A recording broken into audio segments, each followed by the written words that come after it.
بسم اللہ الرحمن الرحیم۔ شروع کرتا ہو اللہ کے پاک نام سے جو بڑا مہربان نہایت رحم والا ہے۔ پیارے دوستو، آج ہم اس ویڈیو میں موسیٰ علیہ السلام اور فرعون کی پوری کہانی کے بارے میں بات کرنے والے ہیں۔ فرعون کا اصلی نام کیا تھا اور وہ بنی اسرائیل پر ظلم کیوں کرتے تھے، سب کچھ ویڈیو میں بتانے والے ہیں، اس لیے ویڈیو کو آخر تک ضرور دیکھنا۔ لیکن اس سے پہلے اب سب لوگوں سے گزارش ہے کہ اگر آپ ہمارے چینل پر نئے ہیں تو ہمارے اس چھوٹے سے چینل کو ضرور سبسکرائب کر لے تاکہ آنے والی ہر ویڈیو کی نوٹیفیکیشن آپ کو ملتی رہے۔ تو چلیے ویڈیو کا آغاز کرتے ہیں۔ فرعون خدائی کا دعویدار اور بڑا ظالم جابر بادشاہ تھا۔ اس نے بنی اسرائیل کو اپنا غلام بنا رکھا تھا، حالانکہ وہ حضرت یوسف علیہ السلام کے زمانے سے وہاں رہا کرتے تھے۔ حضرت یوسف نے اپنے والد حضرت یعقوب اور اپنے بھائیوں کے لیے زمین کا ایک حصہ اس وقت کے فرعون بادشاہ ریان بن ولید سے حاصل کیا تھا۔ حضرت یعقوب کی نسل بنی اسرائیل کہلائی، جو مصر میں خوب پھلی پھولی۔ یہ لوگ حضرت یعقوب کے دین کے پیروکار تھے، لہذا اس وقت اللہ کے نزدیک یہ سب سے بہترین جماعت تھی۔ انہوں نے فرعون کو سجدہ کرنے اور اسے اپنا رب ماننے سے انکار کر دیا تھا۔ اسی وجہ سے بادشاہ اور اس کے حواری ان پر ظلم و ستم کے پہاڑ ڈھاتے اور ان سے گھٹیا کام کرواتے تھے۔ ایک رات بادشاہ فرعون نے ایک خواب دیکھا کہ شام کی طرف سے ایک آگ آئی اور اس آگ نے تمام گھروں کو جلا ڈالا، جبکہ بنی اسرائیل محفوظ رہے۔ دہشت عالم میں دیدار ہونے کے بعد فرعون نے تمام کاہنوں اور نجومیوں کو جمع کر کے اپنا خواب بیان کیا۔ جب فرعون نے اپنا خواب کاہنوں اور نجومیوں کو بتایا تو انہوں نے اس کی تعبیر یہ بتائی کہ بنی اسرائیل میں ایک بچہ پیدا ہوگا اور اس کے ہاتھوں اہل مصر کی ہلاکت ہوگی۔ بنی اسرائیل کے یہاں بھی اس سے یہی بات مشہور تھی، لہذا اس خواب کے بعد وہ مزید فکرمند ہو گیا اور اس نے حکم جاری کر دیا کہ بنی اسرائیل میں پیدا ہونے والے تمام لڑکے قتل کر دیے جائیں۔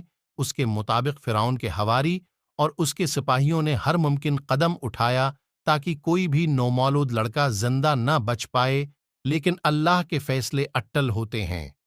دیکھتے ہی دیکھتے بنی اسرائیل کے ہزاروں نومولود بیچے ذبح کر دیے گئے تھے۔ پھر ایک وقت وہ آیا کہ جب کتنی سرداروں نے فرعون سے کہا کہ اگر بنی اسرائیل کے لڑکوں کا اسی طرح قتل عام ہوتا رہا تو ہمیں آئندہ خدمتگار ملنا مشکل ہو جائیں گے، اور پھر ہماری یہ کمتر گھٹیا اور غلیظ کام کون کرے گا۔ اس پر فرعون نے حکم جاری کیا کہ 1 سال چھوڑ کر بچے قتل کیے جائیں۔ ان دنوں حضرت موسیٰ کی والدہ اپنے حمل کے ابتدائی دنوں میں تھی۔ اللہ نے ان کی حفاظت کا سامان اس طرح فرمایا کہ ان کی والدہ پر معمول کے مطابق حمل کے آثار ظاہر نہیں ہوئے، جن سے آپ فرعون کی چھوڑی ہوئی دایوں کی نگاہ میں نہ آئی۔ انہوں نے اس بات کو چھپائے رکھا یہاں تک کہ پیدائش کا وقت آ پہنچا اور انہوں نے بچے کو جنم دیا۔ اس بارے میں سوائے قریبی لوگوں کے کوئی نہیں جانتا تھا۔ رومیوں نے فرعون کو اطلاع دی کہ بچہ پیدا ہو چکا ہے۔ اس نے فرعون کو بدحواس کر دیا۔ اس کے سپاہیوں نے گھر گھر تلاشی شروع کر دی۔ حضرت موسیٰ کے بھائی حضرت ہارون صالح ایمان میں پیدا ہوئے تھے، جبکہ حضرت موسیٰ اسلام قتل والے سال میں پیدا ہوئے۔ حضرت موسیٰ کے والدین سخت پریشان تھے۔ 3 مہینے تک انہوں نے حضرت موسیٰ کو چھپا کر رکھا، لیکن زیادہ عرصہ تک بچے کو شاہی جاسوسوں کے نظروں سے چھپا کر رکھنا ممکن نہ تھا۔ پھر بھی وہ اپنی پوری کوشش کرتی رہی، یہاں تک کہ ان کے پاس اللہ کا حکم آ گیا۔ یہ حکم اللہ نے ان کے دل میں ڈالا تھا۔ حضرت موسیٰ کی والدہ کے دل میں خیال آیا کہ تابوت کی طرح ایک صندوق بنایا جائے اور اس بچے کو صندوق میں رکھ کر دریائے نیل کے بہاؤ پر چھوڑ دیا جائے۔ حضرت موسیٰ کی ماں نے اللہ کے حکم کے مطابق بچے کو صندوق میں رکھا اور دریا میں چھوڑ دیا۔ ساتھ ہی موسیٰ علیہ السلام کی بہن سے کہا کہ تم اس کے پیچھے پیچھے چلتی جاؤ۔ لہذا وہ دریائے نیل کے موجوں میں چلے اور ان کی بہن کنارے کنارے چلی، اپنے بھائی کی نگرانی کرتی جا رہی تھی کہ دریا میں ڈالنے کے بعد وہ کہاں جاتے ہیں۔ صندوق بہتا ہوا محل کے تالاب میں پہنچ گیا۔ وہاں فرعون کی بیوی ملکہ اور خادمائیں لطف اندوز ہو رہی تھی۔ صندوق پر ملکہ کی نظر پڑی۔ ملکہ نے کنیزوں کو حکم دیا کہ صندوق کو تالاب سے نکال لاؤ۔ صندوق کھولا گیا تو اس میں ایک حسین اور تندرست بچہ آرام سے لیٹا ہوا انگوٹھا چوس رہا تھا۔ ملکہ بہت خوش ہوئی، اس کی آنکھوں میں ممتا آئی۔ اس نے محبت سے بچے کو گود میں لے لیا۔ ملکہ نے سوچا کہ اس بچے کو بیٹا بنا کر پالنا چاہیے۔ کسی نے خدشہ ظاہر کیا کہ یہ بادشاہ کی سلطنت کو ختم کرنے کا سبب بھی بن سکتا ہے۔ فرعون کے دل میں بھی ایک خیال آیا کہ کہیں یہ بچہ بنی اسرائیل کا وہ لڑکا نہ ہو جس کے بارے میں نجومیوں نے پیشن گوئی کی تھی۔ لیکن فرعون کی بیوی نے کہا، یہ بھی تو ہو سکتا ہے کہ یہ بچہ ہماری آنکھوں کی ٹھنڈک بنے یا ہم اس کو اپنا بیٹا بنا لے۔ تو اس پر فرعون نے کہا کہ یہ صرف تیری آنکھوں کی ٹھنڈک ہے، میری نہیں۔ میں نہیں چاہتا کہ بنی اسرائیل کا کوئی بچہ میری نگرانی میں پلے، لہذا یہ صرف تیری آنکھ کی ٹھنڈک ہے۔ حضرت ابن عباس فرماتے ہیں کہ اگر فرعون یہ بات کہہ دیتا کہ میری بھی آنکھوں کی ٹھنڈک ہے تو اللہ اسے ہدایت دے دیتا، لیکن اس نے یہ کہا کہ یہ صرف تیری آنکھوں کی ٹھنڈک ہے۔ ملکہ نے اس بچے کا نام موسیٰ رکھا، جس کے معنی ہیں وہ شخص جو پانی سے نکالا گیا ہو۔ بچے کو جب پانی سے نکالا گیا تو وہ دودھ کے لیے رونے لگا۔ بچے کے پاس دودھ پلانے والیاں لائی گئی، لیکن بچے نے کسی عورت کا بھی دودھ نہ پیا۔ جو عورت بھی آپ کو دودھ پلاتی ناکام ہو جاتی۔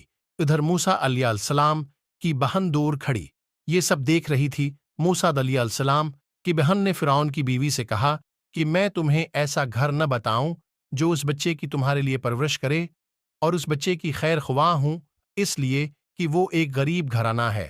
جب انہیں معلوم ہوگا کہ یہ بچہ فرعون کے گھر سے آیا ہے تو انہیں انعام اور اکرام ملنے کی امید ہوگی۔ اس گھر میں نیک سیرت خاتون ہے، وہ اس بچے کو باخوشی دودھ پلانا قبول کرے گی۔ ان کی بیوی نے کہا، چلو ٹھیک ہے، لہٰذا آپ کی بہن کے گھر لے کر آئیں۔ والدہ محترمہ نے بچے کو دودھ پلایا تو آپ نے فوراً دودھ پینا شروع کر دیا۔ اب چونکہ بچے نے کسی اور کا دودھ پینا قبول نہیں کیا تھا، اس لیے وہ خود بچے کو لے کر آتے تھے۔ اس طرح حضرت موسیٰ علیہ السلام شاہی محل میں پرورش پا کر جوان ہو گئے اور پورے توانا ہو گئے، لہٰذا اللہ نے آپ کو نبوت کے منصب پر فائز کیا۔ آپ نے بنی اسرائیل کو فرعون سے آزادی دلائی اور مصر سے نکل گئے۔ فرعون بنی اسرائیل کو ختم کرنے کے لیے لشکر لے کر روانہ ہوا۔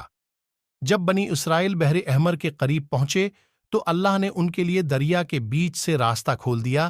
یہ وہی موقع تھا جب فرعون کا وہ خواب پورا ہونے والا تھا اور اس کی بادشاہت اور لشکر تباہ و برباد ہونے والی تھی۔ بنی اسرائیل تو سمندر کے پار چلے گئے، مگر جب فرعون اپنے لشکر سمیت ان کے پیچھے آیا تو سمندر کا یہ راستہ بند ہو گیا اور وہ اپنی لشکر سمیت اس سمندر میں غرق ہو گیا۔